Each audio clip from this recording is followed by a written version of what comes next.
Good morning. Good morning.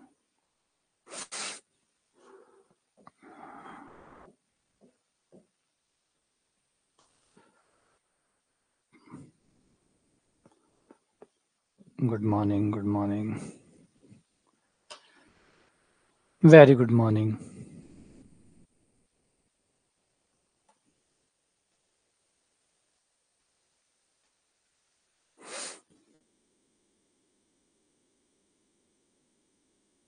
आज के जो हमारा लिमिट एंड कंटिन्यूटी के अंदर जो आज पढ़ने वाले हैं, आज कमाल का रूल पढ़ने वाले हैं जिसका नाम है डीएल हॉस्पिटल रूल।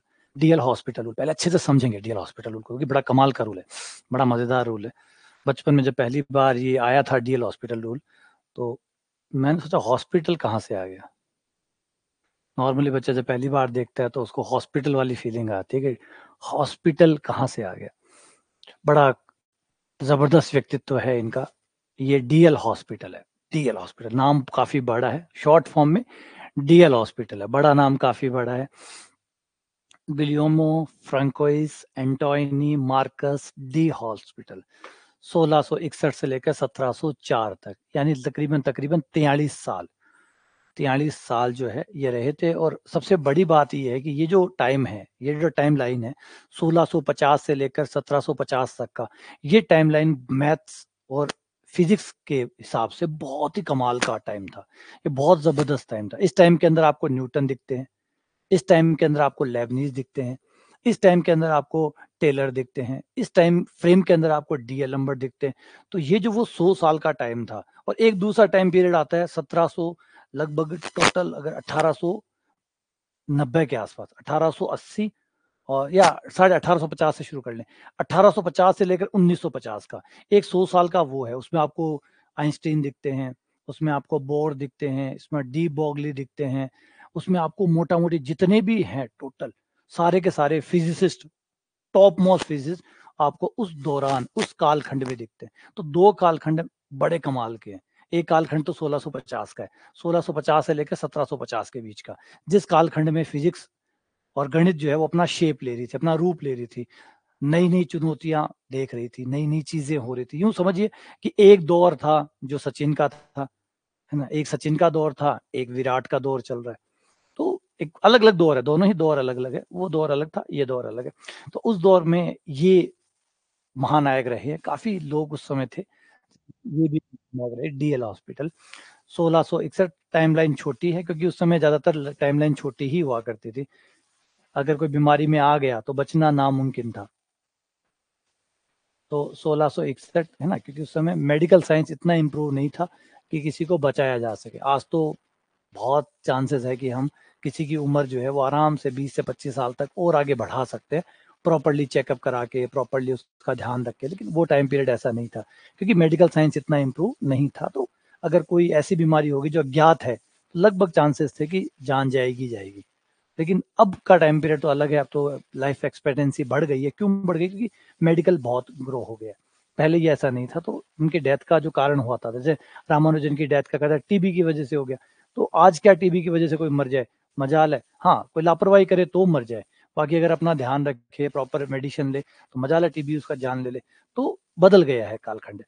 तो इनकी शक्ल देखिए, इनको देखिए, ये है डीएल हॉस्पिटल। डीएल हॉस्पिटल ने एक फेमस रूल दिया था जिसके बारे में आप जानते हैं, जिसे डीएल हॉस्पिटल रूल के नाम से जाना जाता है।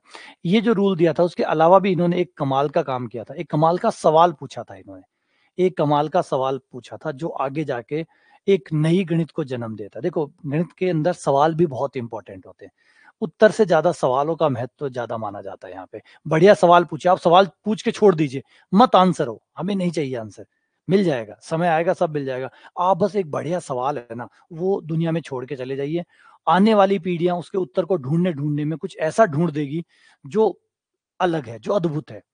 अल्बर्ट जो डीएल हॉस्पिटल थे उस समय, जैसे मैंने कहा था, न्यूटन आए थे, लेबनीज आए थे, तो उन्होंने कैलकुलस को बनाया था। कैलकुलस बनाया था यानी डीवाई बाई डी एक्स को इन्होंने इजाद किया था। D y by d x, first order derivative, second order derivative, third order derivative. और जो डीएल अम्बर्ट थे, ये डीएल हॉस्पिटल थे। हॉस्पिटल लेबनीज के ज्यादा करीब थे न्यूटन के बजाय। लेबनीज के ज़्यादा करीब भी माने जाते, तो हो जाता है, आप भी बाइस्ड हैं, कोई कांग्रेस के ज़्यादा करीब है, कोई बीजेपी के ज़्यादा करीब है, कोई किसी और पार्टी के करीब है, तो ये स्वाभाविक है, हो सकता है विचारधारा जिससे सेट हो जाए आप उसके करीब चले जाएँ। तो जो डीएल हॉस्पिटल थे वो ज़्यादा करीब थे लेबनीज के। तो उन्होंने लेबनीज से एक सवाल पूछा, एक लेटर लिखा जो कि इतिहास बन गया। उन्होंने लेबनीज से एक सवाल पूछा कि भई ठीक है, ये फर्स्ट ऑर्डर है, ये सेकंड ऑर्डर है, क्या होगा अगर हम आधा ऑर्डर का आकलन करें तो? इसका क्या अर्थ होगा? उन्होंने लेबनीज से सवाल पूछा कि भई लेबनीज फर्स्ट ऑर्डर बता दिया, सेकंड ऑर्डर बता दिया, लेकिन क्या हो अगर कोई आधा ऑर्डर का आकलन करे तो? 1/2 आधा ही आकलन करें तो क्या होगा? तो लेबनीज को जब ये लेटर भेजा तो लेबनीज ने रिप्लाई किया कि भई ये जो चीज़ है अभी फ़िलहाल परिभाषित नहीं है और अभी ये एक पैराडॉक्स है। पैराडॉक्स का मतलब मैं अगर इस तरीके से आंसर देने की कोशिश करूँगा, तो मैं ऐसी जगह पहुँच जाऊँगा जहाँ पे 1-2 बातें एक-दूसरे को काटने लग जाएगी। मतलब विरोधाभास में आ जाऊँगा। फिलहाल तो ये एक विरोधाभास है, लेकिन उम्मीद करता हूँ देखिए यही बड़ी बात होती है, कभी भी आप ये नहीं मानते कि आप सुपीरियर हैं। आप हमेशा ये मानते हैं कि आने वाली पीढ़ी आपसे भी ज़्यादा बेहतर होगी, वो आपसे भी बढ़िया चीज़ों को समझेगी और आपसे ज़्यादा अच्छी चीज़ें रहेंगी। नॉर्मली तो हम क्या होता है जब गाँव में जाते हैं, तो जो बूढ़े-वडेरे जो लोग होते हैं, उनका सबका पहला कहना ये होता है कि सब दुनिया बर्बाद होगी, बस माली पीढ़ी आखिरी पीढ़ी जी के कल्याण करियो। दुनिया को उत्थान करनारी माली पीढ़ी, ठीक है, बाद आने वाली सारी पीढ़ी दुनिया ने बर्बाद कर दी। जबकि साइंस कम्युनिटी में हमेशा ये माना गया है कि आने वाली पीढ़ी विज्ञान को और ऊंचाइयों पे ले जाएगी, और ज़्यादा समृद्ध होगी, और ज़्यादा विचारशील होगी, और ज़्यादा क्रिएटिव होगी, और ज़्यादा एनर्जेटिक होगी। हमेशा ये माना गया। तो लेबनीज़ ने जो आंसर लिखा, उसमें लगा कि आज की समझ के हिसाब से ये कॉन्ट्रडिक्शन है, एक विरोधाभास है। लेकिन उम्मीद करता हूँ कि आने वाले समय में इसमें से कुछ बड़ा निकल के आएगा। जब आने वाली पीढ़ियाँ आएगी जो उसको और अच्छे से समझेगी और अच्छे से जानेगी और कुछ इसमें से और बड़ा ढूँढ के लाएगी, तो ये अपने आप में एक बड़ा रिवॉल्यूशन लेके आएगा और ऐसा ही हुआ। फिर ये यहाँ चलते हैं, फिर आयलर आते हैं, आयलर इसको एक अलग ही अंदाज़ में इसको डिफ़ाइन करते हैं। फिर रीमान आते हैं, रीमान उसको और ले जाते हैं, जिसे रीमान लायवॉल फ्रैक्शनल ऑपरेटर कहते हैं। इनको फ्रैक्शनल ऑपरेटर कहते हैं और एक गणित और बन जाती है जिसको फ्रैक्शनल डिफरेंशिएशन कहते हैं, फ्रैक्शनल डेरिवेटिव्स।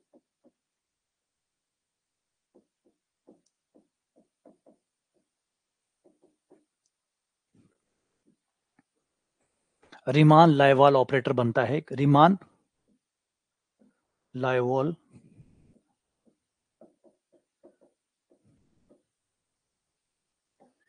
ऑपरेटर और ये बन जाता है एक नया रूप।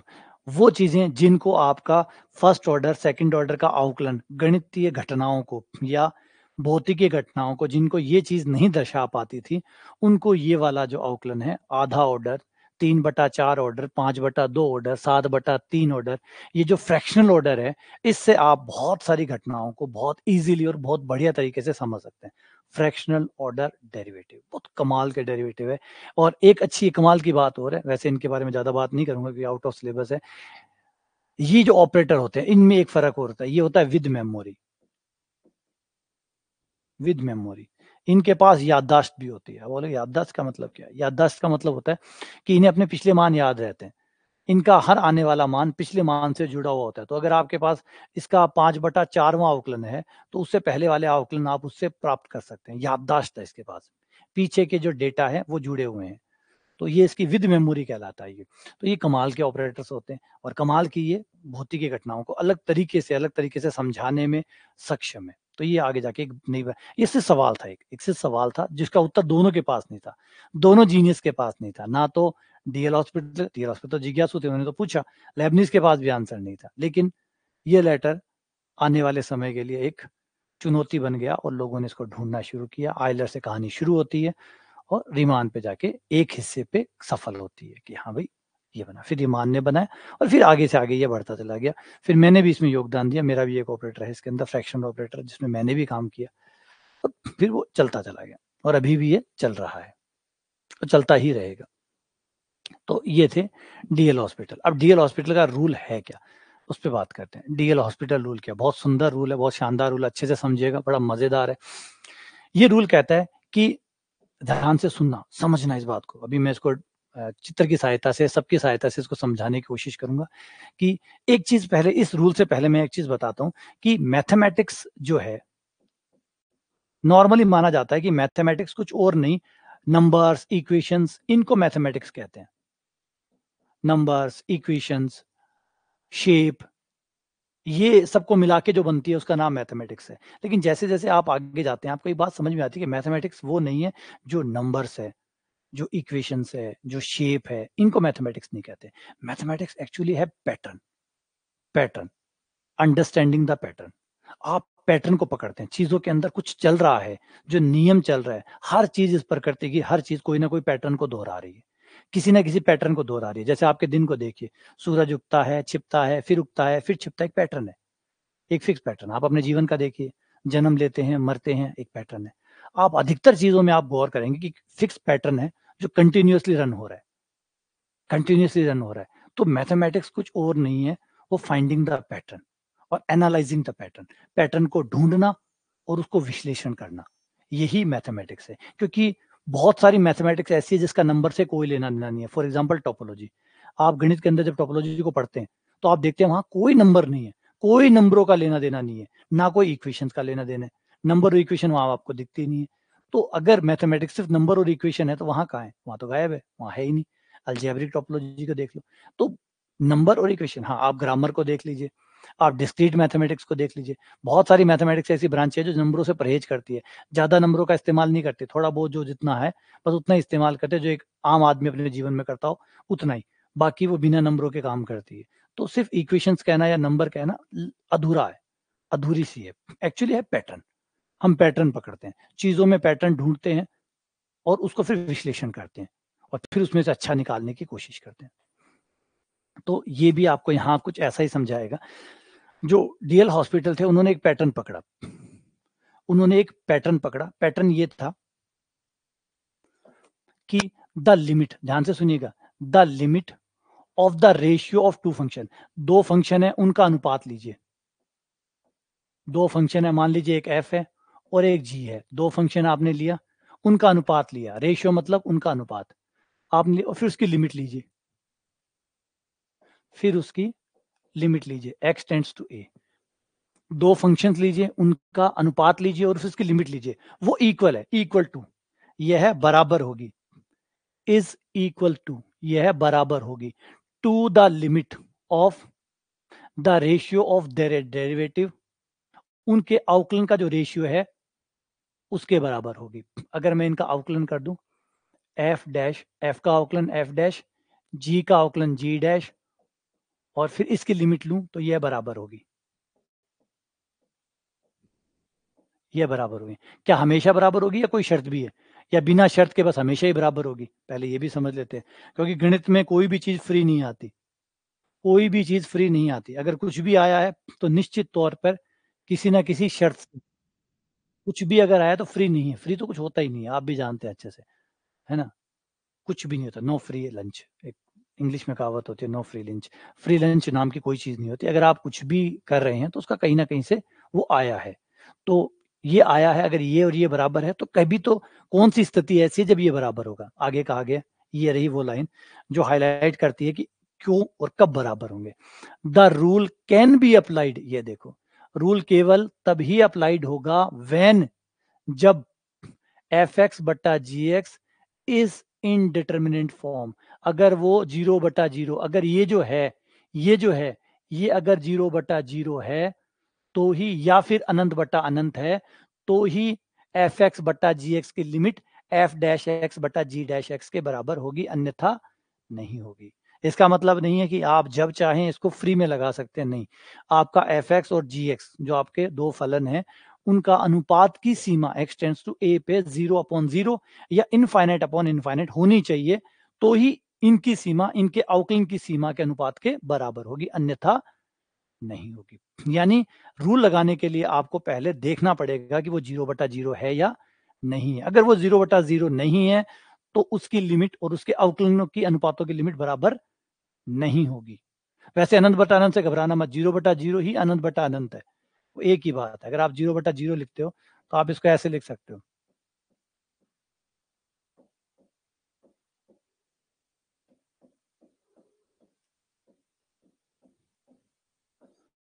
तो 0/0 और अनंत बटा अनंत में कोई अंतर नहीं है, सिर्फ देखने का तरीका है। बाकी आप इसे चाहे 0/0 बोलो या अनंत बटा अनंत बोलो, एक ही बात है। देख लो 0/0 को मैंने लिख लिया 1/0 गुणा 0/1, इसको ऐसे रहने दिया, इसको नीचे बट्टे में लिख दिया, ये अनंत बटा अनंत बन गया। तो इसलिए इसीलिए और लिखा हुआ है कि एक ही बात है, ये कोई अलग अलग नहीं है, देखने का फर्क है, बात एक ही है।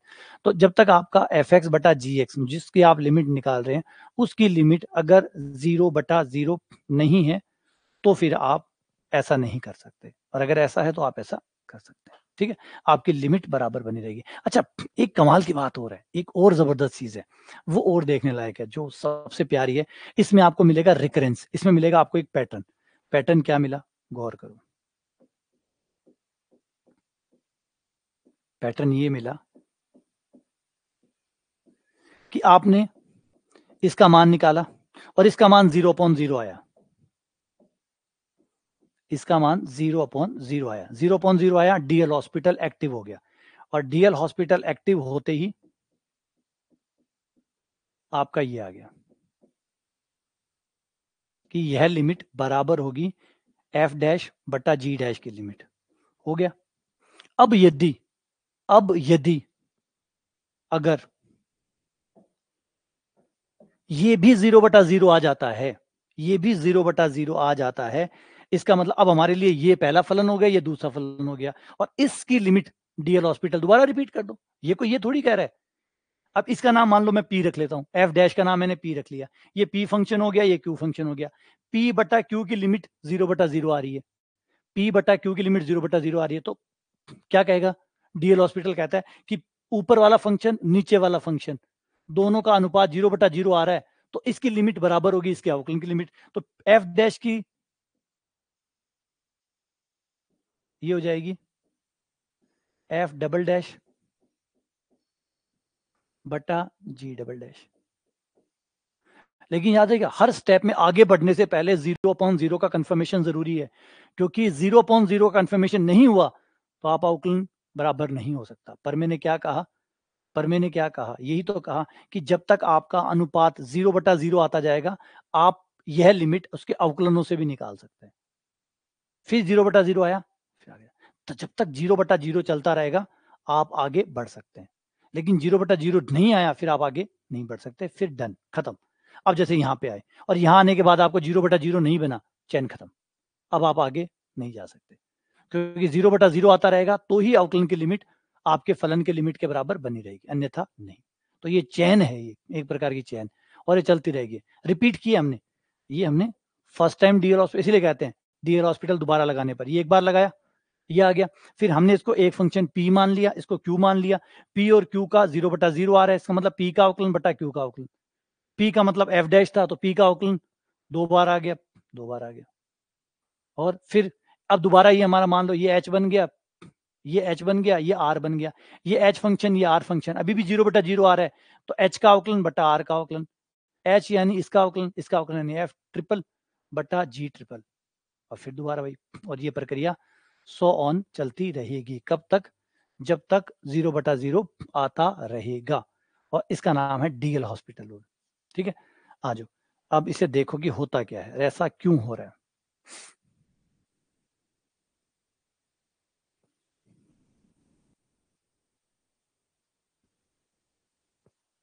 मैंने इसको प्रूफ किया था, ये याद है मुझे, 12th क्लास में था मैं, तब मैंने इसको पहली बार खुद से प्रूफ किया था।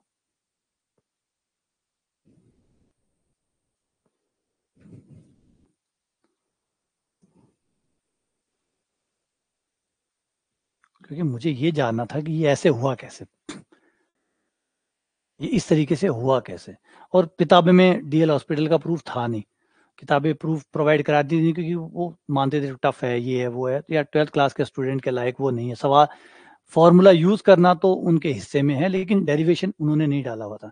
तो मेरे दिमाग में लगा कैसे इसको प्रूफ कर सकते हैं, कैसे ये हो सकता है, कैसे ये बन सकता है, तो मैंने अपना दिमाग लगा के अपना एक तरीका अपनाया था, और बाद में मुझे पता चला कि वो जो तरीका मैंने अपनाया वो मेरा था, डीएल हॉस्पिटल का जो तरीका था या जिस तरीके से डीएल हॉस्पिटल प्रूफ किया गया वो अलग है, इसका मतलब मैंने खुद अपना एक अच्छा तरीका ढूंढ लिया था।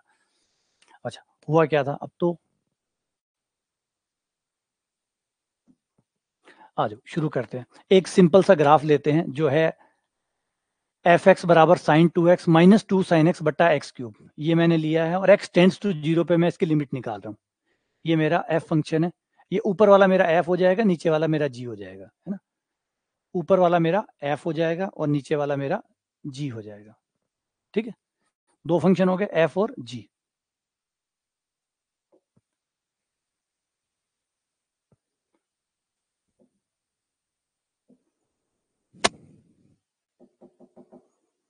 देखो ये मेरा ऊपर वाला हो गया एक फंक्शन, इसका नाम मैं एक बार g रख लेता हूँ और इसका नाम, क्योंकि f नाम मैं ऑलरेडी दे चुका हूँ इसलिए नामों की कमी वैसे तो है नहीं, तो आप कोई नए नाम रख लो। ऊपर वाले का नाम g हो गया, नीचे वाले का नाम h हो गया। और अगर x टेंड्स टू 0 या लगाएं, आप लिमिट लगाएं x टेंड्स टू 0, तो देखोगे कि ऊपर भी 0 आ रहा है, क्योंकि साइन 2 इंटू 0 साइन 0 हो जाएगा 0, साइन 0 0, ऊपर 0 आ गया, नीचे 0 आ गया, मतलब अभी फिलहाल ये 0/0 रूप में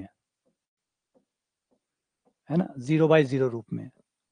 तो आप इसमें कमाल जो देखेंगे वो ये है कि अगर हम इस ग्राफ को ड्रॉ करते हैं, ये ग्राफ ये रहा, और ये आपको यहाँ पे दिखाएगा कि 0 पे जो इसकी लिमिट है वो है -1। ये देखो ये जो 0 है अभी अनडिफाइंड दिखा रहा है, दिख रहा है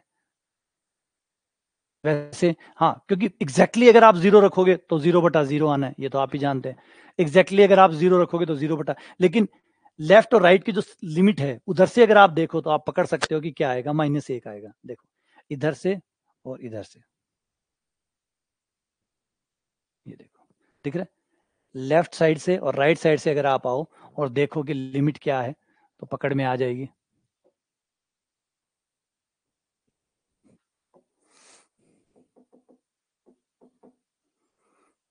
अगर मैं इस तरफ से आऊं और इस तरफ से आऊं तो साफ दिख रहा है कि आंसर ये आएगा, तो -1। लेफ्ट लिमिट राइट लिमिट देखूं तो क्लियर है कि -1 है। 0 पे मान नहीं आएगा, 0 खाली है, 0 खाली है, क्योंकि 0 पे मान आ ही नहीं सकता। 0 आप रखोगे, 0 अगर आप रखोगे तो ऊपर 0 आ जाएगा, नीचे 0 आ जाएगा, 0/0 आ जाएगा। तो मान नहीं आ रहा तभी तो लिमिट की चर्चा कर रहे हैं। मान ही आ रहा होता तो लिमिट का माथापच्ची क्यों करते, है ना। मान नहीं आ रहा तो ही तो लिमिट की माथापच्ची कर रहे हैं। तो लिमिट निकाली हमने और लिमिट शो कर रही है कि भाई लेफ्ट साइड से अगर हम आए तो हमें पता चल रहा है कि -1 आएगा, राइट साइड से आए तो भी पता लग रहा है कि -1 आएगा। तो इसकी लिमिट यहाँ पे -1 है। अब ये 0/0 फॉर्म में है, 0/0 फॉर्म में है तो हमारा डीएल हॉस्पिटल नियम लग जाएगा। मैं ऊपर वाले का अवकलन और नीचे वाले का अवकलन दोनों का अवकलन करके फिर दोबारा लिमिट निकालूं तो क्या होगा, अवकलन करके फिर लिमिट निकालूं तो क्या होगा। तो ये है मेरा अवकलन वाला, ये दूसरा ग्राफ। ये ब्लैक वाला जो है ये अवकलन है, ये है ऊपर वाला G'/H', G'/H'। और गौर करोगे कि अभी भी बंदा वहीं आ रहा है, अभी भी आपका पॉइंट वहीं आ रहा है।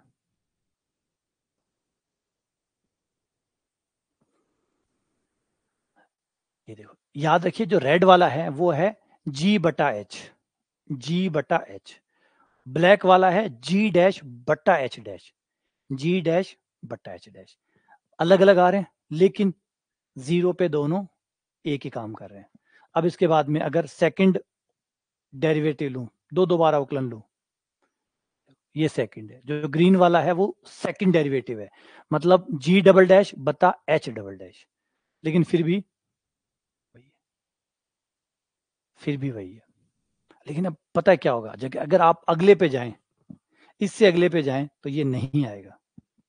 अच्छा सॉरी, ये थर्ड कौन सा आ गया, थर्ड डेरिवेटिव है। ये तीसरा डेरिवेटिव है, ये भी देखो यहीं से गुजर रहा है।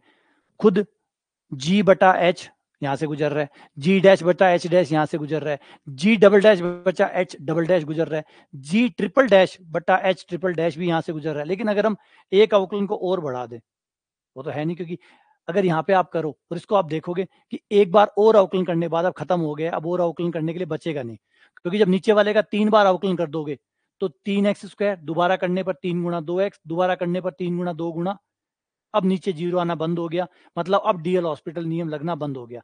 अब अगर आपने चौथा अवकलन बट्टा चौथा अवकलन लिया तो वो यहाँ से नहीं जाएगा। क्यों? क्योंकि डीएल हॉस्पिटल नियम लगना बंद हो गया, डीएल हॉस्पिटल रूल लगना बंद हो गया। अभी बनाया नहीं, अगर बनाऊं मैं तो चौथा अवकलन यहाँ से नहीं जाएगा, चौथा इससे नहीं जाएगा। क्यों नहीं जाएगा?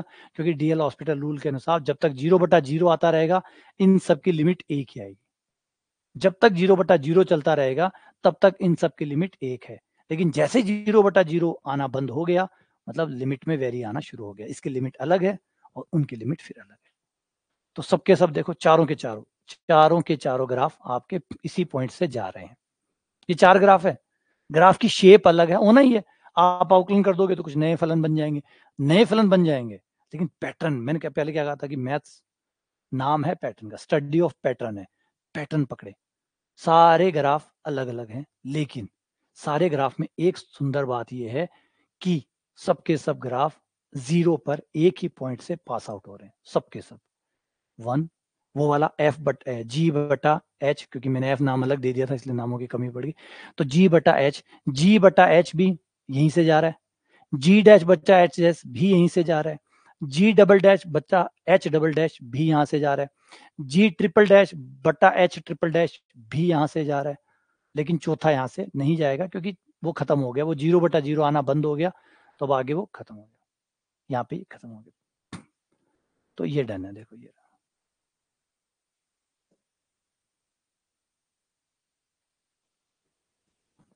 क्लियर, समझ में आए?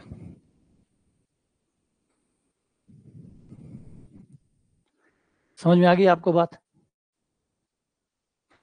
ग्राफ में समझ आया कि क्या कमाल है ये पैटर्न। आज तो हम कंप्यूटर साइंस का इस्तेमाल करके इन चीज़ों को देख पाते हैं, लेकिन अगर हम ये सोच के देखें उस समय, ये याद है कि ये 1691 का बात, 1691 की बात है ये, क्योंकि 1691 में ये थ्योरम पब्लिश हुई थी। 1691 में सोचिए, यानी आज से लगभग लगभग 325 साल पहले ये हो गया था कि सब जीरो पे इनकी लिमिट 1 होगी। जो डीएल हॉस्पिटल ने जिस टाइम बनाया होगा, आज से 325 साल पहले की बात है। आज तो हम इसको अच्छे से देख पा रहे हैं, अच्छे से समझ पा रहे हैं, क्योंकि आज हमारे पास टूल्स ज्यादा है, ज्यादा टूल है तो ज्यादा अच्छे से हम इस चीजों को एक्सप्लोर कर पा रहे हैं कि कैसे हो रहा है, क्या हो रहा है, क्या दिख रहा है। लेकिन उस समय उन्होंने जब दिया होगा तो ऐसी चीजें नहीं रही होगी, है ना? तो ये हमारा डीएल हॉस्पिटल रूल कहलाता है।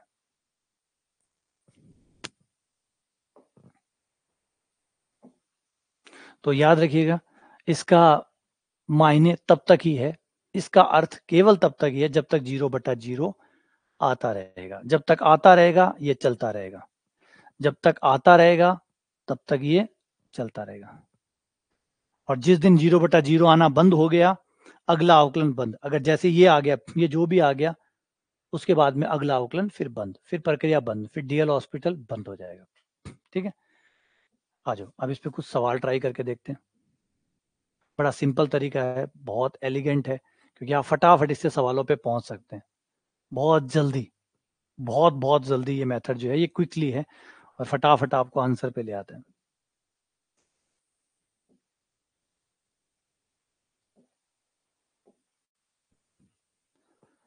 लिमिट x टेंड्स टू 0,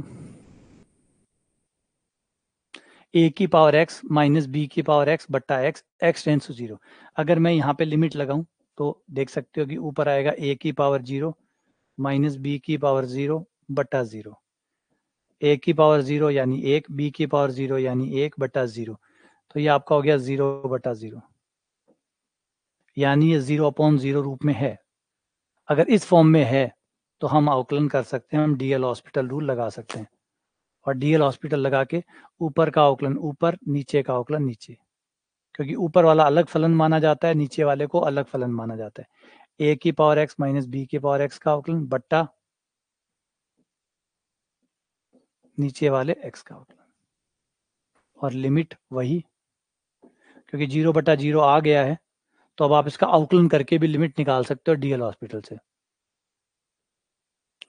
तो ऊपर वाले का आकलन करोगे,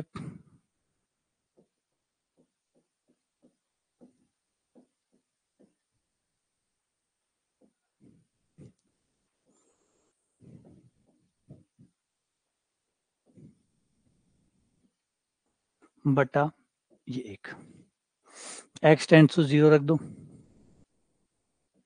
a की power 0 log a,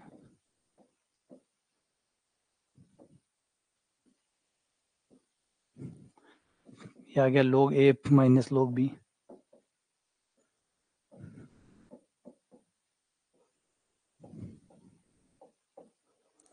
log a बटा b। तो ये आंसर आ गया log a बटा b। अगर हम अगले पे चलें, b पे ट्राई करें, b पर अगर हम इसे ट्राई करें तो b में भी ऐसा ही होगा। अगर x की लिमिट 0 है वो पुट करें तो e की पावर 0 माइनस 1 बटा 0, e की पावर 0 यानी 1, 1 माइनस 1 0, 0 बटा 0। ये 0 बटा 0 फॉर्म में है, और 0 बटा 0 फॉर्म में है तो फिर आप अवकलन करो, ऊपर वाले का अवकलन ऊपर, नीचे वाले का नीचे। Limit x tends to 0, e की पावर x का e की पावर x हो जाएगा, 1 का 0 हो जाएगा, नीचे वाले का 1 हो जाएगा, 0 रखने पर e की पावर 0 यानी 1, तो लिमिट आ गई 1। तो बहुत ही आसानी से, बहुत सिंपल तरीके से इनकी लिमिट आ जाती है।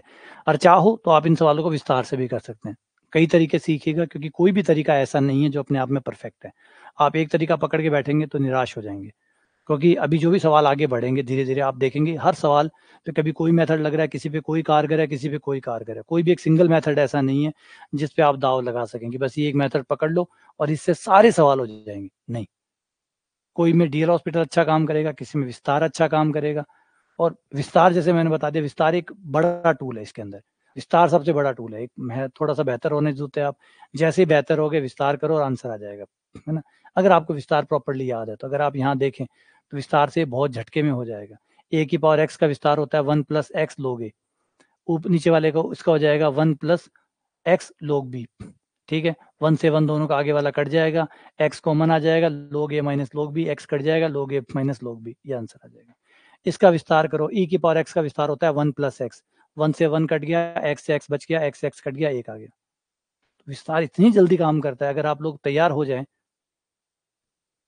अगर आप तैयार हो जाए विस्तार के लिए तो सवाल को झटके में निपटा सकते हैं।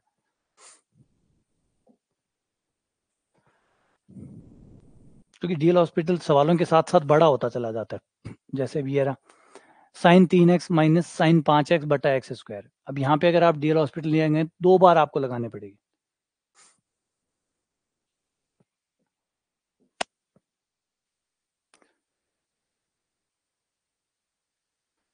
तो यहाँ पे डीएल हॉस्पिटल लगाएं,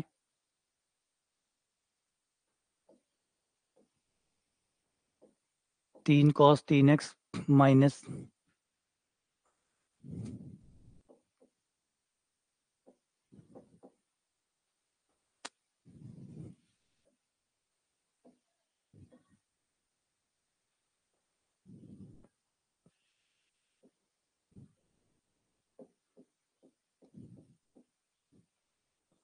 दोबारा एक बार, क्योंकि अभी भी 0 बटा 0 है।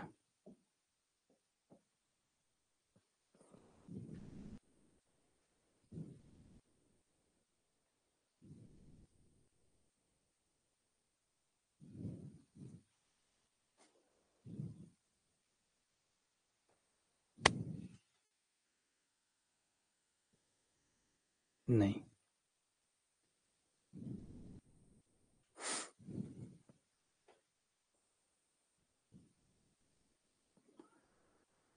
तीन माइनस 5, कुछ गड़बड़ है इसमें।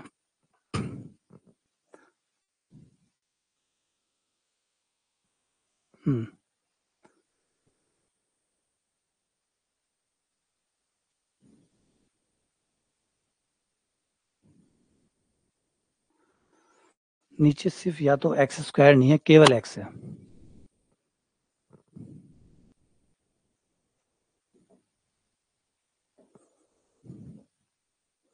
केवल एक्स है इसमें, फिर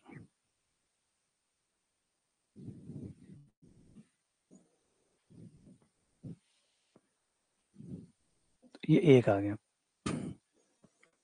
अब ऊपर आ जाएगा 3 माइनस 5 बट्टा 1 माइनस 2, नीचे खाली एक एक्स ही आएगा। बी पे आए तो बी में अगर हम 0 रखें, ई की पावर 0 0, ये सॉरी 1, एक्स टेंस टू 0 है तो ये 1 हो गया, ये 1 हो गया, 2 cos 0 का मान 2 हो गया बटा 0 हो गया, तो ये 0 बटा 0 आ गया। मतलब हम इसमें नियम लगा सकते हैं। तो इसमें नियम लगाएंगे तो e की पावर x का अवकलन e की पावर x, e की पावर माइनस x का माइनस e की पावर माइनस x, और फिर cos का हो जाएगा plus 2 sin x, cos x का माइनस sin x, तो ये 2 sin x हो गया बट्टा एक्स स्क्वायर का 2x हो गया, एक्स स्क्वायर का 2x हो गया। अगर हम अब भी दोबारा रखें लिमिट, तो ये हो जाएगा 1 माइनस 1 प्लस 0 बटा 0। अभी भी ये 0 बटा 0 रूप में है, यानी फिर से डीएल हॉस्पिटल लगेगा। दोबारा से नहीं, आजा।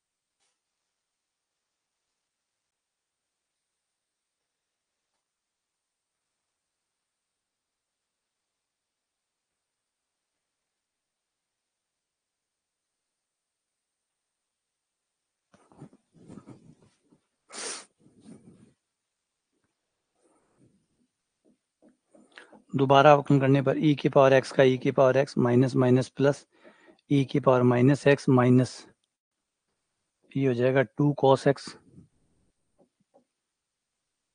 2x का 2, 0 रखने पर ये आ गया 1 प्लस 1 प्लस 2 अपॉन 2, 4/2 यानी 2, तो आंसर आ गया 2। तो इस तरीके से आप डीएल हॉस्पिटल नियम लगा के क्वेश्चन को कर सकते हो, जल्दी हो जाता है। लेकिन अब चुनाव करना होगा कि कौन सा तरीका बढ़िया है। एक और खास सवाल होते हैं जब आपके पास इस टाइप का सवाल होता है, इस टाइप का, ये बहुत इंपॉर्टेंट सवाल है। इस टाइप के सवाल, ऐसे सवालों में कुछ ऐसा दिखता है आपको कि आपके पास 1 प्लस एफ एक्स एक फंक्शन होता है, कई बार 1 दिखता ही नहीं है, एफ एक्स के अंदर ही 1 को पैक कर देता है, पहचानना पड़ेगा कि 1 कौन है। तो 1 प्लस ओरिजिनल फॉर्म जो स्टैंडर्ड फॉर्म है वो होती है 1 प्लस एफ एक्स की पावर जी एक्स। यहाँ पे जो आपका एफ एक्स है उसमें अगर आप लिमिट लगाओगे तो वो 0 आएगी, और जी एक्स पे लिमिट लगाओगे तो वो अनंत आ रहा होगा। मतलब ये अनंत आ रहा होगा और ये 0 आ रहा होगा उस लिमिट पे। जो आप लिमिट लगाओगे x टेंड्स टू ए का मतलब कोई भी हो सकता है, वो लिमिट आप लगाओगे ये 0 आ रहा होगा, वो अनंत आ रहा होगा। तो अगर आप यहाँ देखें तो आपकी ऐसी फॉर्म आ रही होगी 1 प्लस 0 की पावर अनंत। जब ऐसा क्वेश्चन हो तो उस क्वेश्चन में आप ये कर सकते हैं, उस क्वेश्चन में आप ये कर सकते हैं, और ये कमाल है, बहुत शानदार है, बहुत बढ़िया है, फटाफट रिजल्ट देता है ऐसे सवालों में। 1 प्लस 0 की पावर अनंत हो तो आप ऐसा कुछ कर सकते हैं, इसका उपयोग ले सकते हैं, ये आसानी से हो जाएगा। हुआ कैसे ये, थोड़ा सा इसका प्रूफ देख लो, ज़्यादा मुश्किल नहीं है। होता कैसे है ये, हम जानते हैं कि m बराबर होता है, कोई भी m हो वो बराबर होता है e की पावर log m। आप m को e की पावर log m लिख सकते हो। तो जैसे हमारा सवाल है, इस सवाल को भी हम ऐसे लिख सकते हैं, limit x tends to a 1 plus f x की पावर जी एक्स अगर है तो उसे हम e की पावर पे लिख सकते हैं, e की power limit x tends to a log 1 plus f x की पावर जी एक्स। अब जो आपका जी एक्स होगा वो log है, log की वजह से जी एक्स आगे आ जाएगा, तो जी एक्स आपका आगे आ गया।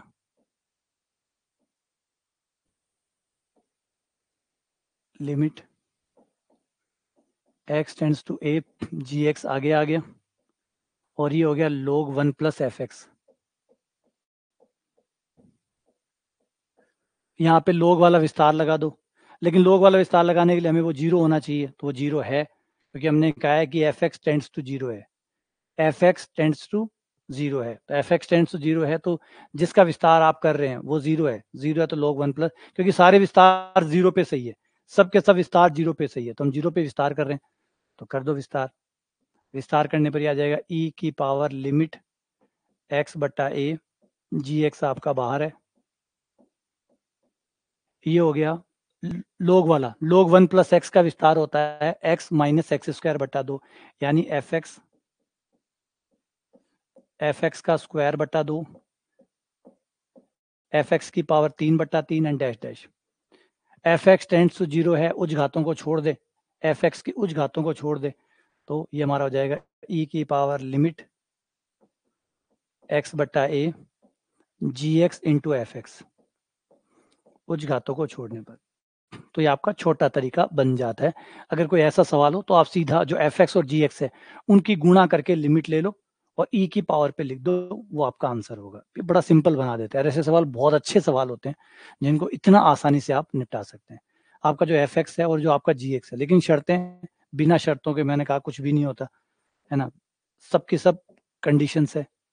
आपका एफ एक्स जीरो होना चाहिए और जी एक्स आपका अनंत होना चाहिए, ठीक है ना।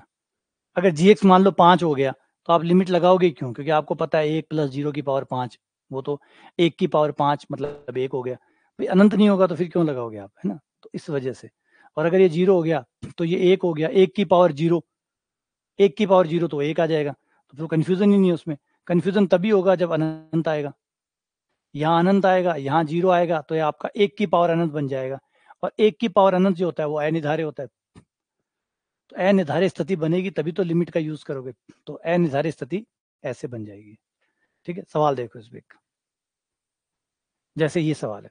अब ऐसे सवाल जो है ये परेशान करने के लिए, इन सवालों को ध्यान से देखोगे तो ये ऐसे ही सवाल है, नीचे कुछ मिलेगा, ऊपर एक बड़ा सा गुलदस्ता मिलेगा, ऊपर पावर में भी कुछ एक्स जैसा ही कुछ मिलने वाला है, लेकिन पहले आपको उसको स्टैंडर्ड फॉर्म में लिखना होगा, 1 प्लस एफ एक्स की पावर जी एक्स, और f x tends to zero होना चाहिए, ये कन्फर्मेशन जरूरी है, क्योंकि ये कन्फर्मेशन नहीं है तो आप लिमिट नहीं लगा सकते। तो इसमें क्या करें, एक जोड़ दो और एक घटा दो, एक जोड़ दो और एक घटा दो,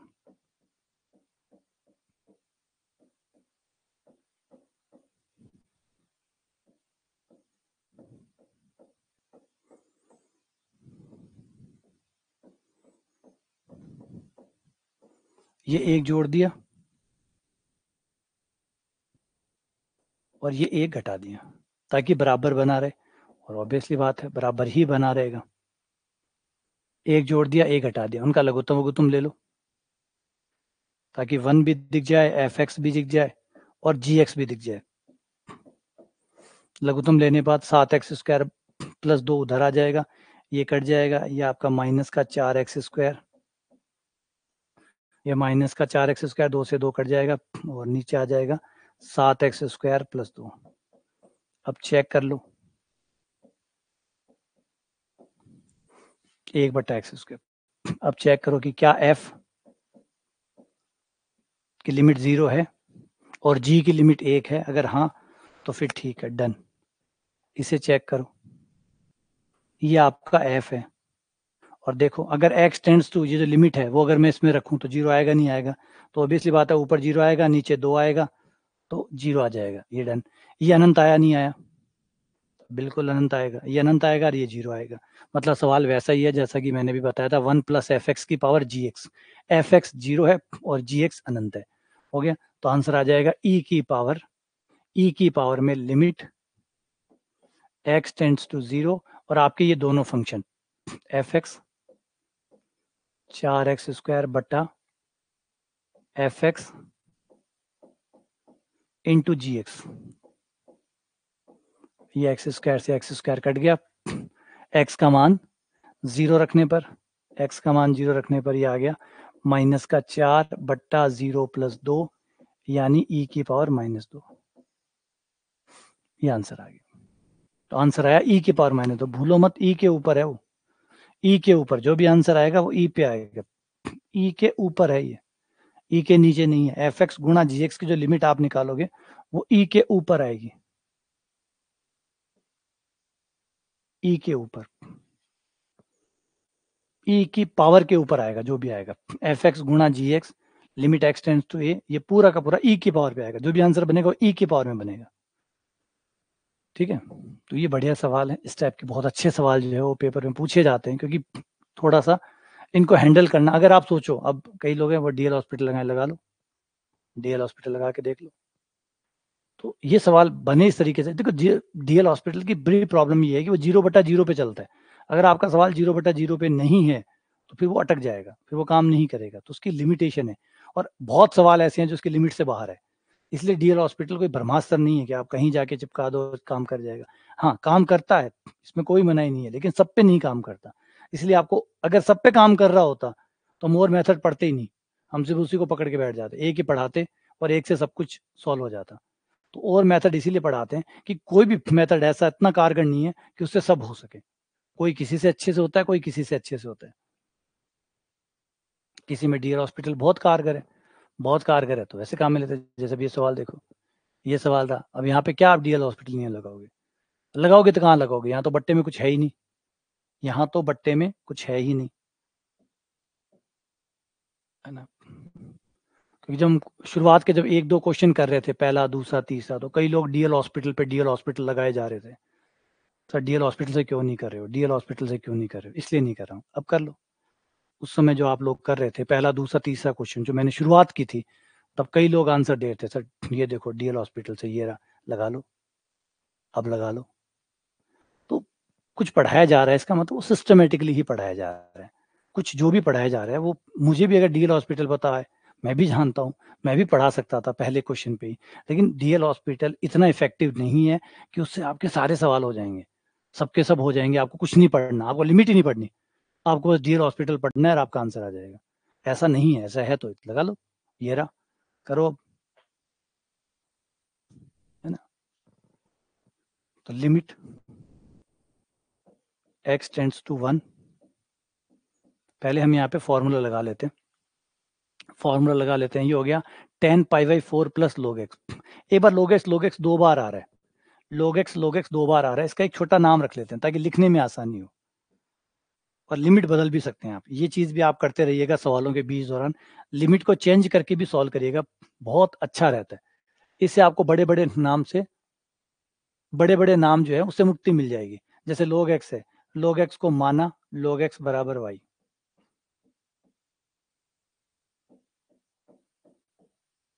अब यहाँ पे x की लिमिट आपकी 1 है, जब x की लिमिट आप 1 रखोगे तो log 1 का मान कितना हो जाएगा, 0।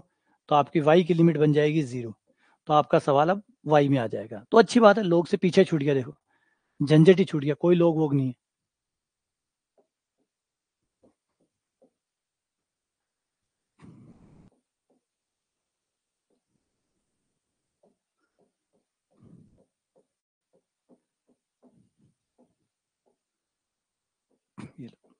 ये पूरा सवाल में आपका log x गायब ही हो गया, सब कुछ y में आ गया। अब विस्तार लगा दो यहाँ पे, tan a प्लस बी का पहले सूत्र लगा दो।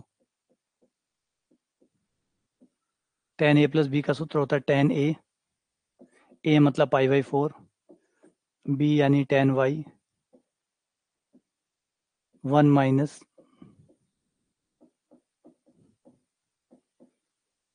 tan a tan b, tan π/4 का मान 1,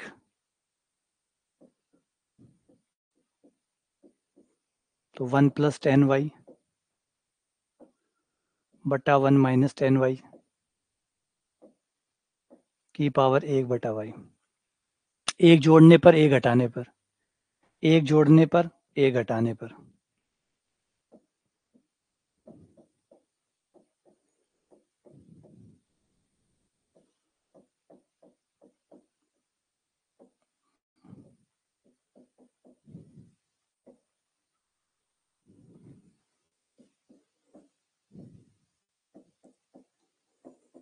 एक जोड़ने पर एक घटाने पर, लघुत्तम ले लो।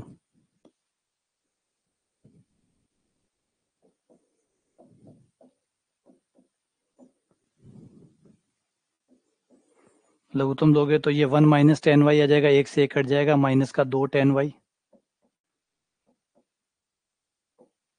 बटा 1 माइनस tan y। और अगर हम यहाँ देखें तो यहाँ पे अब लिमिट एक 0 हो गया और एक अनंत हो गया, एक 0 है और एक अनंत है, एक 0 है और एक अनंत है, ये आपका 0 है। y का मान 0 रखोगे, y का मान 0 रखते ही tan 0 का मान 0, तो ऊपर 0 आ गया, नीचे 1 आ गया, मतलब 0 बन गया और वो अनंत आ रहा है। तो यानी हम इस पे e वाला फॉर्मूला लगा सकते हैं, e की power limit y tends to 0 fx गुना gx, fx तो ये रहा, fx तो ये रहा, माइनस का 2 tan y बटा 1 माइनस tan y, ये fx इंटू gx 1 बटा y, tan y बटा y 1 बन गया, tan y बटा y 1 बन गया, ये 1 हो गया, e की पावर माइनस 2 tan y बटा y 1, और यहाँ पे y की लिमिट रखते ही tan y का मान 0 हो जाएगा, ये 1 आ गया, 1 माइनस 0, तो ये आपका बन गया e की पावर माइनस 2, तो लिमिट आ गई e की पावर माइनस 2।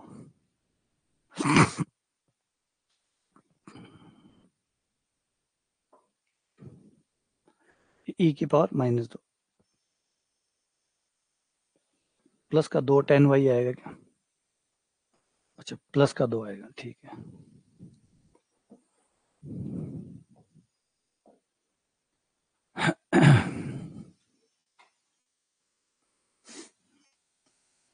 ये आंसर आ गया,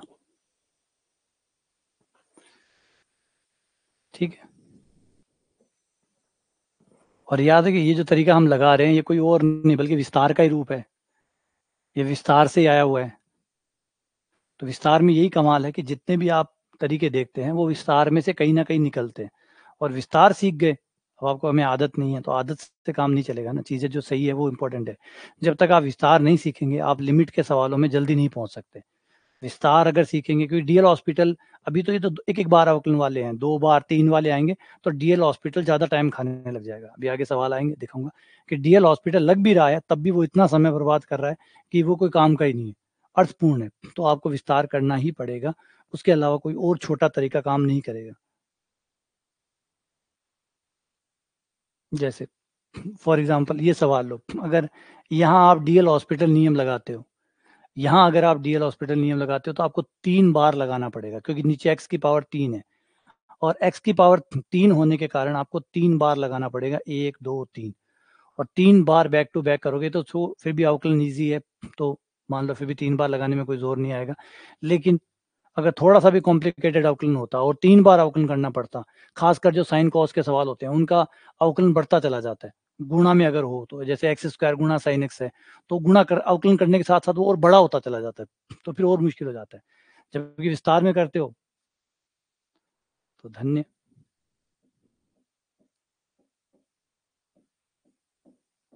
नीचे 3 पावर है तो सिर्फ 3 पावर तक के विस्तार ले लो, 3 पावर तक के, बस 3 से ऊपर मत जाना।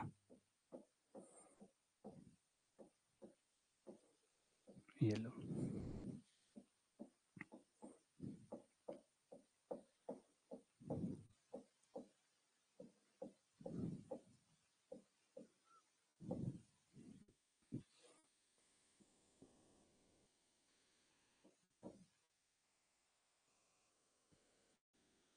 और एक अच्छी बात और है कि ये सारे 3 पावर से पहले पहले सब कट जाएंगे, सिर्फ 3 पावर वाले ही बचेंगे, क्योंकि लिमिट है, इसका मतलब है कि सिर्फ 3 पावर वाला बचेगा और उससे पहले पहले सब 0 जाएंगे। काउंटिंग कर लो, सबके सब कटेंगे, 3 पावर से पहले पहले सब कटेंगे। जैसे प्लस का 1 है तो कहीं ना कहीं माइनस का 1 इसमें मिलेगा, गलत लिखूंगा तो नहीं मिले, सही लिखूंगा तो पक्का मिलेगा। ये देखो ये गलती थी, पकड़ में आ गई, ये रहा 1 कट गया। अब x भी देखो, आपको बिल्कुल बराबर x मिलेंगे और मिलना ही पड़ेगा, उपाय ही नहीं है। ये प्लस का x, ये माइनस का x कटा। अब स्क्वायर वाले देख लो, स्क्वायर वालों को भी कटना पड़ेगा, कहीं भी हो, चाहे जहां भी हो, कितनी बार भी हो, सब कुछ मिला के बराबर आएंगे। ये देखो ये रहा, ये रहा। और एक्स क्यूब वाला क्यों बचा? क्योंकि नीचे एक्स क्यूब है और एक्स क्यूब से एक्स क्यूब तभी कट सकता है जब उससे पहले कोई ना आए, तो बीच आगे वालों को सबको हटना होगा, पीछे वालों का कोई मतलब नहीं बचेगा, क्योंकि आप x की पावर 3 तक काट पाएंगे। उसके बाद में अगर 4 पावर बच भी गई तो 3 पावर कॉमन आ जाएगी, एक x बचेगा, बचा हुआ x 0 हो जाएगा, वो ऐसे खत्म हो जाएगा। तो उससे पहले वाले बचेंगे नहीं, उसके बाद वाले बचने का कोई फायदा नहीं। समझ रहे बात को? जैसे x की पावर 3 है, उसके बाद में x की पावर 4 5 अगर बचती भी है तो इनका कोई मतलब नहीं है। क्यों? क्योंकि x की पावर 3 आप कॉमन ला के काट दोगे और बचे हुए x जो है वो 0 हो जाएंगे।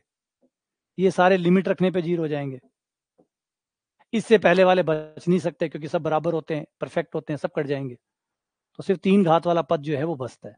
तो इसलिए कई बार विस्तार में लोग इतने अच्छे हो जाते हैं कि वो सिर्फ वही पद जितना चाहिए उतना उतना रख लेते हैं, बाकी पदों को छोड़ देते हैं। उन्हें पता है कटेंगे, उन्हें पता है सब कटेंगे, कटने ही पड़ेंगे, उपाय के वो सब कटेंगे। तो वो सीधा x की पावर 3, इसमें x की पावर 3 का पद है, इसमें है, बोला हाँ है, वो लिख लो। इसमें है, इसमें कोई 3 पावर का नहीं आता, इसमें 3 पावर का आता ही नहीं है, क्योंकि इसमें समघात आती है, तो इसमें 3 पावर का ही नहीं। इसमें है, बोला हाँ है, -x³/3, बस वो 3 पावर वाले पद लिखे, आंसर।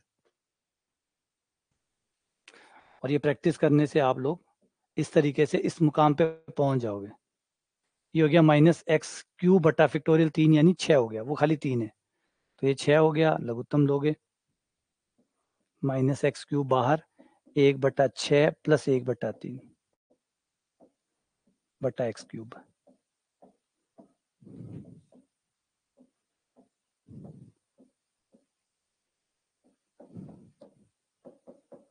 माइनस का 1/2।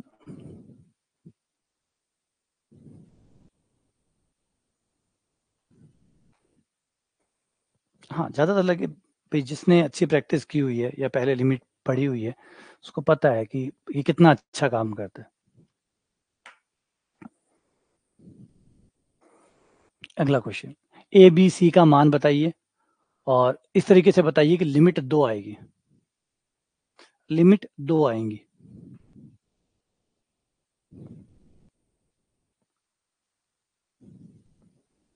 ठीक है, लिमिट x टेंड्स टू 0, ए ई की पावर x का विस्तार। वैसे अगर आप यहाँ देखिए, साइन आपको 1 पावर देगा, 1 पावर आपको यहाँ मिलेगी, टोटल 2 पावर होगी। तो ऊपर आपको सिर्फ 2 पावर तक के विस्तार चाहिए होंगे, सिर्फ 2 पावर जितने विस्तार रख लो, बाकियों को छोड़ दो।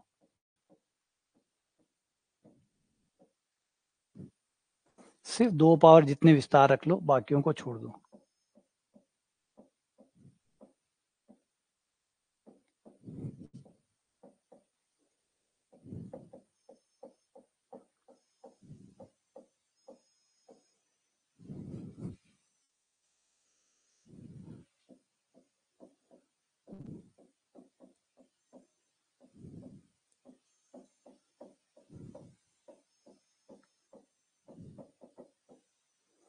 बराबर में दिया है 2, तो उच्च घात छोड़ दो, तो आप छोड़ दो बाकियों को, सिर्फ 2 पावर तक का ले लो। फिर अचर पदों पे आ जाओ।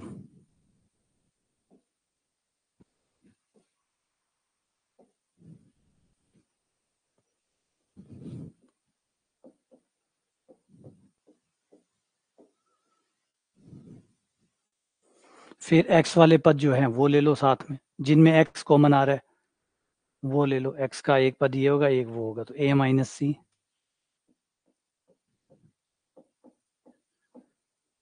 फिर x² वाले पद ले लो,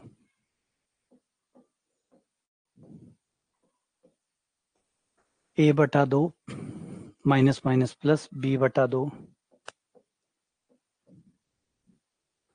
और फिर c/2।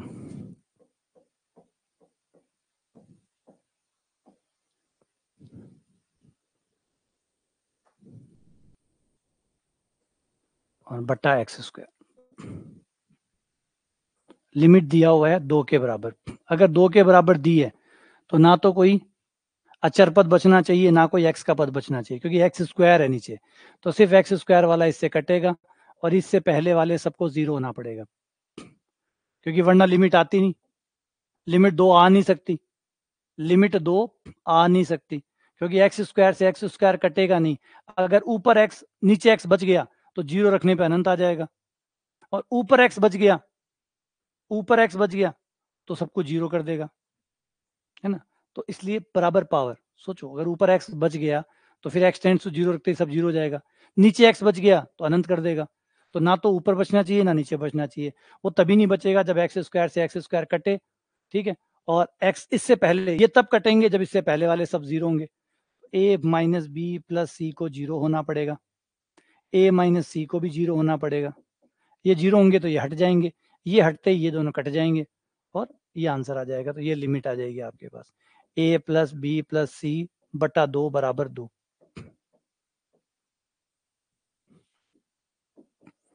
a minus B plus सी बराबर 0, a माइनस सी बराबर 0, और ये आ गया a प्लस बी प्लस सी बराबर 4। अब इनसे a b c का मान हम निकाल लें, जिससे 4 8 4, ऐसा तो नहीं लग रहा, ऐसा ऐसे, क्योंकि यहां से आ जाएगा आपका a बराबर c,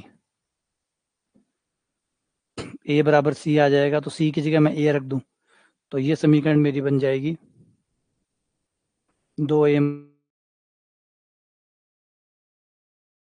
माइनस बी, या b बराबर 2a, b का मान 2a आ गया, ये यहाँ रख दो इसमें, a की जगह 1, b की जगह 2a, c की जगह a बराबर 4, तो a बराबर आ गया 1, a का मान 1 आने पर c का मान भी 1 आ गया और b का मान 2 आ गया, तो 1 2 1 आ गया, 1 2 1,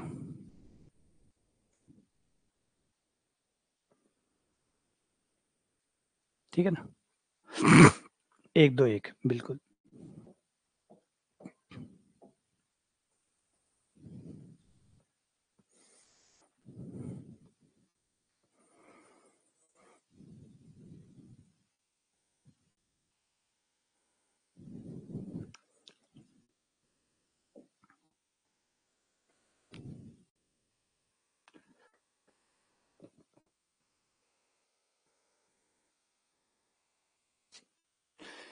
ये रहा, इसमें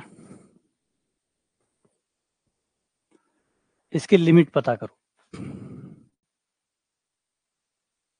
अगर हम ऊपर 1 रखें तो ये 0 आ रहा है, ऊपर 0 आ रहा है, नीचे 1 रखें तो नीचे भी 0 आ रहा है, मतलब 0 बटा 0 रूप है 0 बाय 0 है, तो हम डीएल हॉस्पिटल लगा सकते हैं।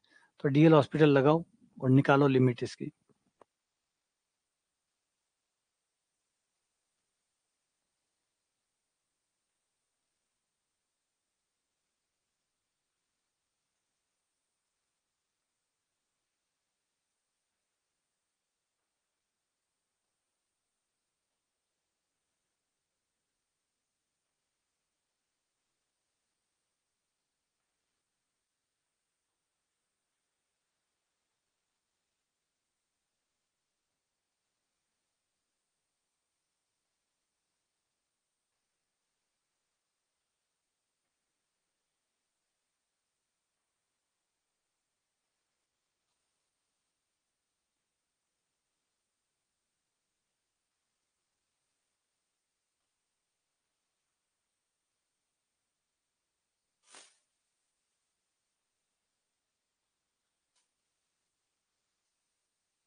तो इसको हम डीएल हॉस्पिटल से करें तो ऊपर आ जाएगा 7x की पावर 6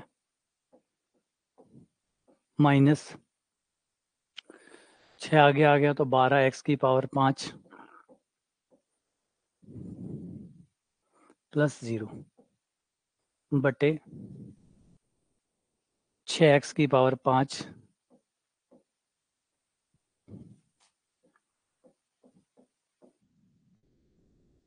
4x की क्यूब 2 का 0।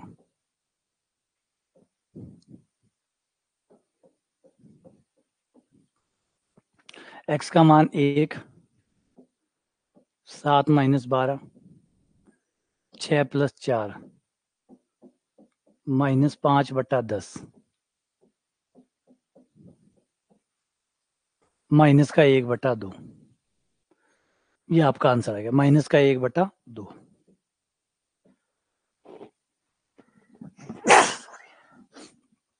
ऐसे इसमें भी देखें, इसमें विस्तार से निपटा दो, डीएल हॉस्पिटल से कर सकते हो, लेकिन विस्तार इसमें बड़ा इजी काम करेगा, क्योंकि अगर आप डीएल हॉस्पिटल से करोगे तो 3 बार लगाना पड़ेगा, डीएल हॉस्पिटल 3 बार लगाना पड़ेगा, जबकि विस्तार सिर्फ एक बार। ये कटा और ये 1/6 उत्तर आ गया।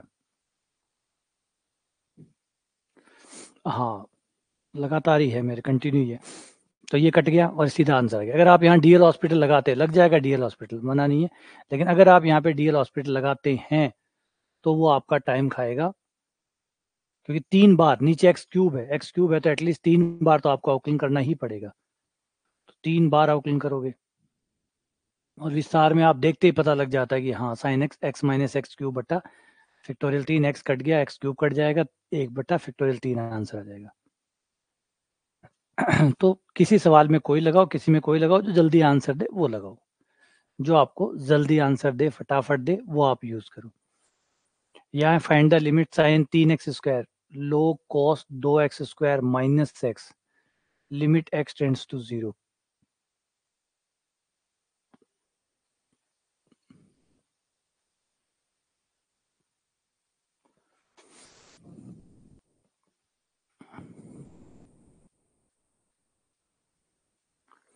अब ऐसे सवाल जो है ये देखने में सिंपल लगते हैं, लेकिन इनमें अगर आप अपना डीएल हॉस्पिटल लगाते हैं, ये जान ले लेगा, क्योंकि इतना आउटलाइन मांगेगा, इतना मांगेगा, और एक बार इतना मांगेगा, दूसरी बार तो पता नहीं कितना मांगेगा। पहली बार में ये बिखर जाएगा, तो इतना बिखरेगा, शायद लग रहा है कि इतना बिखरेगा कि समेटना मुश्किल हो जाएगा। तो ये सवाल जो है ये सही चॉइस नहीं है डीएल हॉस्पिटल के लिए। देख सकते हो, अगर आप यहाँ पे डीएल हॉस्पिटल नियम लगाते हो, जो कि लगा सकते हो, लगा सकते हो, लेकिन ना लगाओ तो भलाई है ना, ना लगाओ तो भलाई है, लगाना चाहो तो लगा सकते हो। एक बार करके देख लो, वहम निकाल के देख लो, और नहीं करें तो ज़्यादा ठीक रहे। आ जाओ, देखते हैं कहानी क्या है। कहानी ये है कि नीचे वाले को अगर देखें, ये कॉस हो गया, इसको एक बार मैं थोड़ी देर के लिए इसका नाम वाई रख लेता हूँ, एक बार, ताकि मेरा विस्तार करना आसान हो जाए। लोग कॉस वाई बाद में रख दूंगा, एक बार के लिए थोड़ा विस्तार करना आसान हो जाए इसलिए। कॉस वाई का विस्तार ये हो गया 1 माइनस y² बटा फैक्टोरियल 2, y की पावर 4 बटा factorial 4, and dash dash dash. ठीक है, दो पदों को छोड़कर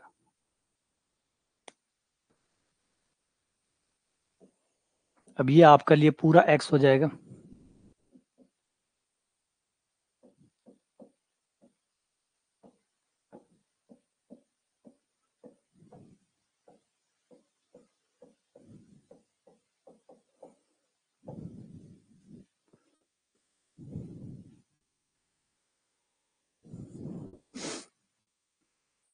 तो ये लो, ये आपके लिए पूरा हो गया x।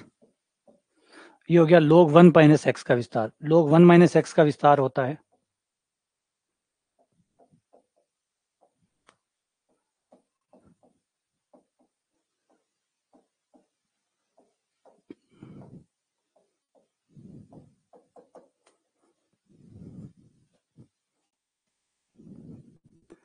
ये log 1 माइनस एक्स, तो ये आपका x आ जाएगा। अब मैं सिर्फ एक पत्ता का विस्तार रख लूं, है ना, क्योंकि बट्टे वाला है, बट्टे वाले में तो आप सबसे कम पावर का ही रखते हो, बट्टे वाले में तो सबसे छोटा विस्तार जो है वो रखते हो, बाकी रखते ही नहीं हो। तो बाकी पदों को छोड़ दो, केवल एक विस्तार जो अपने पास है वो रख लो, कैंसिल, है ना, और ये आपका x है, ये विस्तार आपने नीचे के लिए रख लिया, बात खत्म। ये हो गया आपका y²,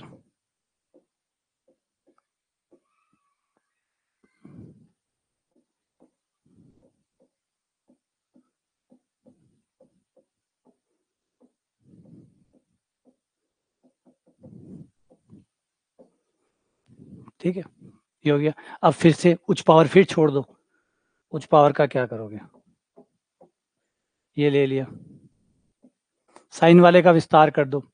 साइन वाले में आपके पास x की जगह कौन है, 3x², तो 3x² माइनस 3x² की होल क्यूब बट्टा फैक्टोरियल 3 एंड सो ऑन, बट्टे y का मान क्या था, किसको माना था y, इसको, 2x² minus x, 2x² minus x की पावर 2 बट्टा फैक्टोरियल 2।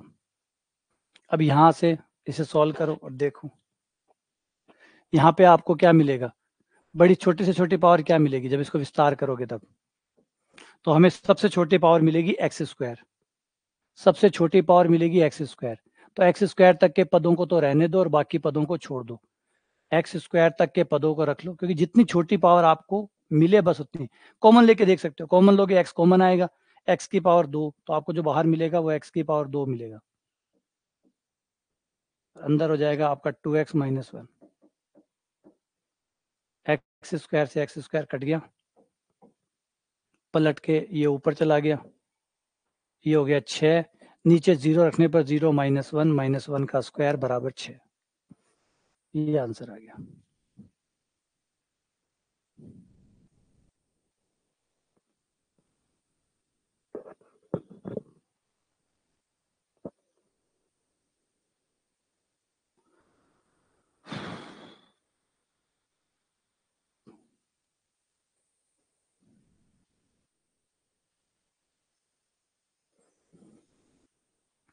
ये जो था ना यहाँ पे,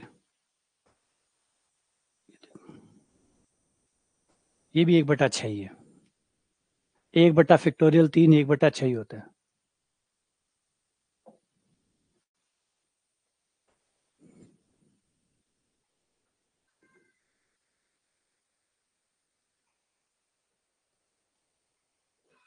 ये आपका आंसर आ गया।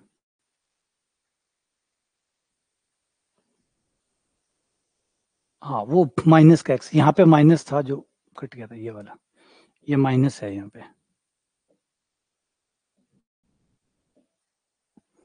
माइनस का 6, कॉस का विस्तार किया, इसको एक बार वाई मान लिया, इसको वाई मान लिया, कॉस वाई का विस्तार लगा दिया, कॉस वाई का विस्तार लगा दिया, इसको 1 ले लिया, इसको पूरे को एक्स मान लिया, और log 1 माइनस एक्स वाला फिर ये विस्तार लगा दिया, ये वाला विस्तार लगाते ही एक्स माइनस का एक्स बच गया, माइनस का एक्स मतलब वो जो जिसको ब्रैकेट डब्बे को हमने कहा है वो आ गया, फिर उसमें भी हमें नीचे तो हमें कम से कम पावर ही चाहिए होती है, बाकी पावर को छोड़ दो, ये बच गया, इतना इतना रख लिया, ऊपर विस्तार किया, या फिर देखा नीचे कितनी पावर आ सकती है, जवाब है एक्स की पावर 2 ही मिलेगी हमें, ज्यादा से मतलब न्यूनतम पावर, उसके बाद तो कुछ है ही नहीं, तो एक्स की पावर 2 तक के पदों को रखा, बाकियों को हटा दिया, और फिर ये आपका आंसर आ गया। तब ये जो सवाल है ये कैसे विस्तार से निपट गए, वरना हम इनको निपटाना, इनको अगर हम वो लोग ले लेके, मतलब अगर मैं यहाँ अवकलन करता तो पहले साइन का क्या हो जाता, साइन का हो जाता cos 3x², फिर 3x² का 6x हो जाता, फिर वो गुणा हो जाता, फिर पता नहीं कवर होता भी या नहीं होता, क्या पता होता या नहीं होता।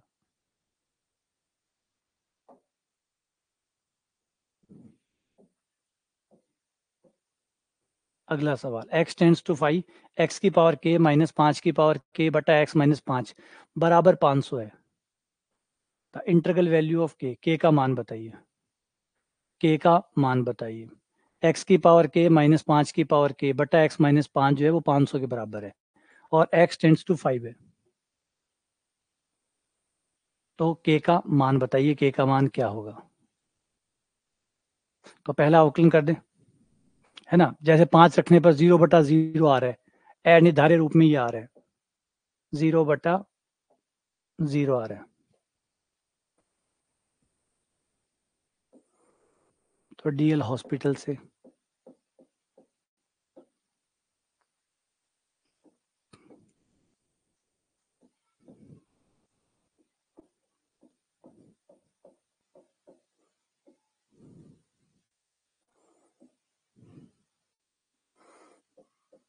5 रखने पर ये हमारी लिमिट आ गई, और क्वेश्चन में लिमिट दी है 500, तो इसको बराबर में 500 कर दो।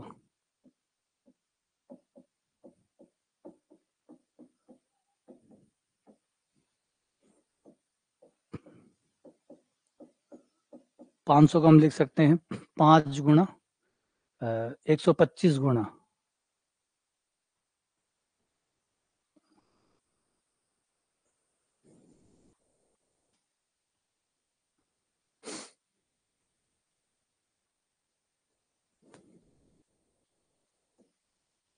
4 गुणा 125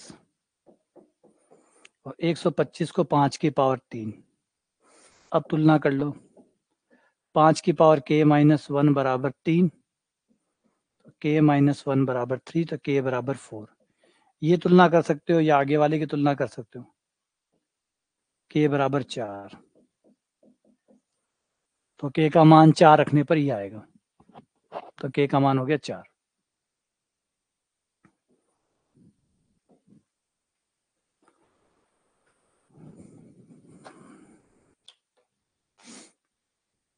ठीक है,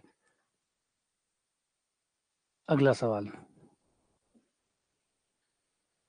x की पावर -5 माइनस a की पावर -5 x की पावर -3 माइनस a की power -3, limit x tends to a है, तो इसकी लिमिट कौन सी होगी?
तो x का मान a रखने पर 0/0 आ रहा है,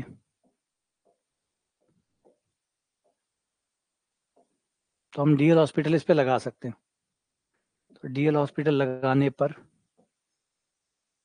-5 आगे x की पावर हो जाएगा -6, a की पावर -5 का 0 बटा -3 x की पावर -4, ये 0, limit x tends to a, minus से माइनस कैंसिल, 5 a की पावर -6 बटा 3 a की पावर -4, ये 5 बटा a की पावर 6 हो गया, प्लस में आ गई 3 बटा a की पावर 4, ये कट के 5 बटा 3 a स्क्वायर हो गया।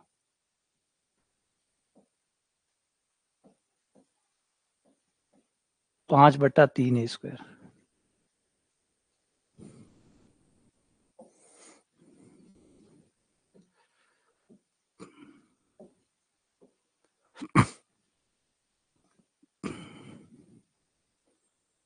अगला x की पावर 4 -1 बटा x -1, अगर इसकी limit x tends to a पे निकाली जाए तो वही लिमिट आती है जो x की पावर 3 माइनस k की पावर 3 बटा x square minus k square की x टेंड्स टू k पर आती है।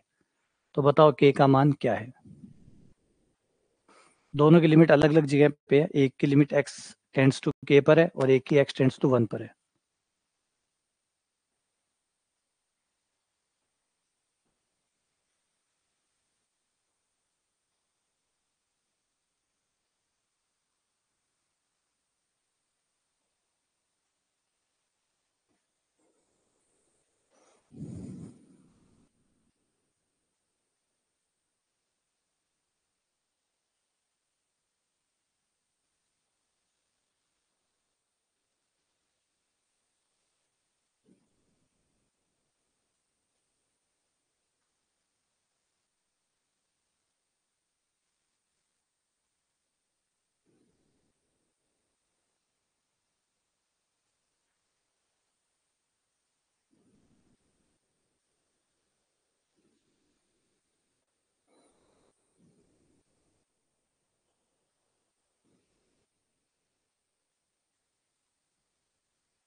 तो यहाँ पहले आप लगा दो, क्योंकि 0/0 है तो ये जाएगा 4x³ बटा 1,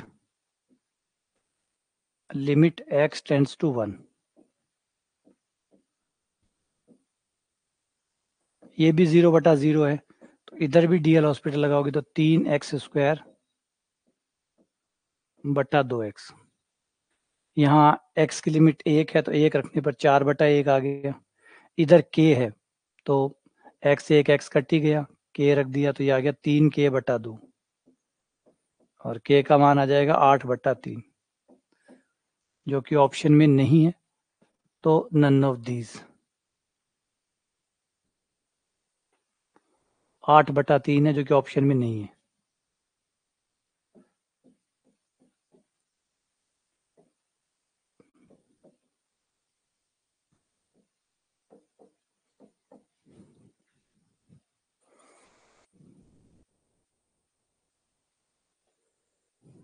ठीक है ना। अगला सवाल, the value of x tends to 1, x plus x square dash dash dash x की पावर n माइनस n बटा x माइनस 1, इसकी वैल्यू क्या होगी?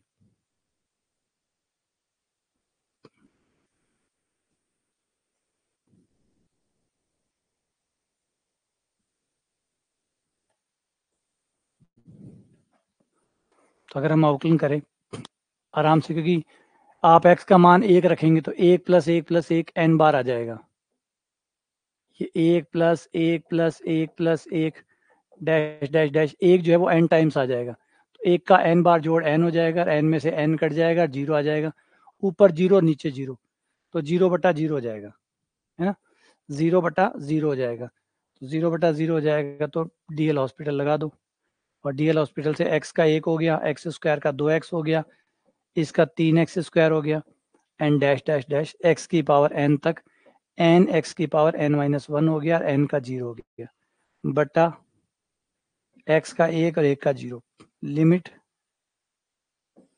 x टेंड्स टू 1, x की लिमिट 1 रखने पर ये हो गया 1 + 2 + 3 + 4 n डैश डैश n।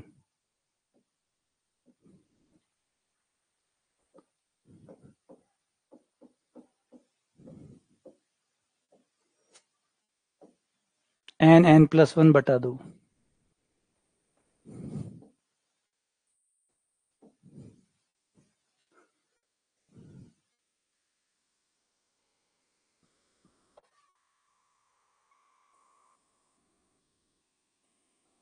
ठीक है।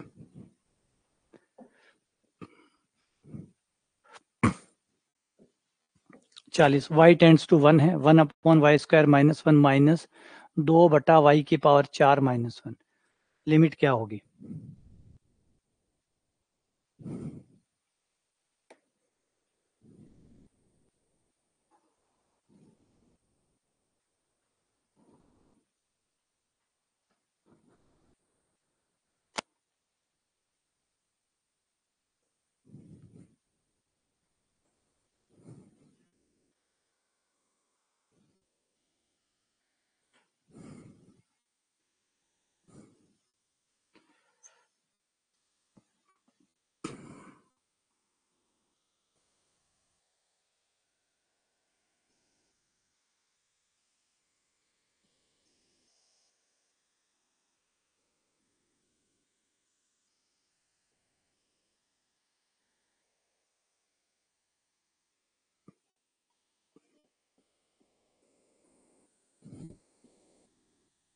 लघुत्तम ले लो, लिमिट y टेंड्स टू 1,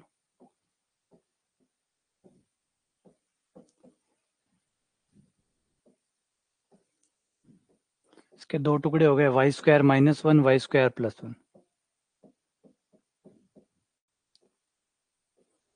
लघुत्तम लोगे तो लघुत्तम दोनों आ जाएंगे, y² -1 y² +1, ये y² +1 आ गया, -2, सिर्फ 2 ही आएगा ना।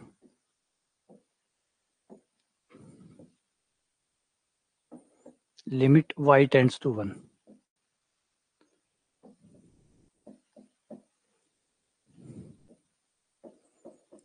y स्क्वायर माइनस 1,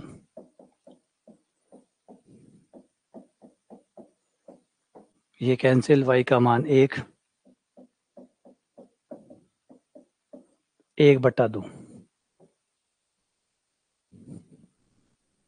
ये 1/2, ठीक है। चलो इसी के साथ क्लास को ओवर करते हैं। अगली क्लास हमारी रहेगी रिंग थ्योरी की। तो जिन लोगों का एमएससी का पार्ट है, पीजी का पार्ट जिनके सिलेबस में शामिल है, उनको आमंत्रित है वो सभी। 2:30 बजे क्लास रहेगी रिंग थ्योरी की। रिंग थ्योरी स्टार्ट करेंगे और ज़्यादा बड़ा टॉपिक है नहीं रिंग थ्योरी, क्योंकि जैसे आपने ग्रुप थ्योरी पढ़ी हुई है तो ग्रुप थ्योरी के आगे का हिस्सा है रिंग थ्योरी। नॉर्मली एक सवाल के चांसेस रहते हैं पेपर में कि आता है, तो उतना पार्ट उसमें है। तो वो आज जब स्टार्ट होगा 2:30 बजे, लगभग 1 वीक में हम उसको कवर कर लेंगे, ठीक है। सेकंड ग्रेड में नहीं है, सेकंड ग्रेड में नहीं, केवल फर्स्ट ग्रेड जो है उनमें, जो पीजी का टॉपिक है वो उनमें शामिल है, केवल फर्स्ट ग्रेड वालों में, सेकंड ग्रेड वालों में नहीं है ना। सेकंड ग्रेड में नहीं है, केवल फर्स्ट ग्रेड में। सेकंड ग्रेड वालों की छुट्टी है। जो सिर्फ फर्स्ट ग्रेड वाले हैं उनके सिलेबस में है। जो पीजी के टॉपिक है, पीजी के 4-5 टॉपिक है खास तौर पे। वैसे तो बहुत सारे टॉपिक सेकंड ग्रेड में हैं जो सेकंड ग्रेड में कवर हो ही जाएंगे, लेकिन कुछ स्पेशल टॉपिक है जो केवल और केवल फर्स्ट ग्रेड में ही है। और उनमें जैसे एक रिंग थ्योरी है। भाई आप अपने सिलेबस को देख लो, आपको पता लग जाएगा, ठीक है। चलो मिलते हैं आप लोगों से।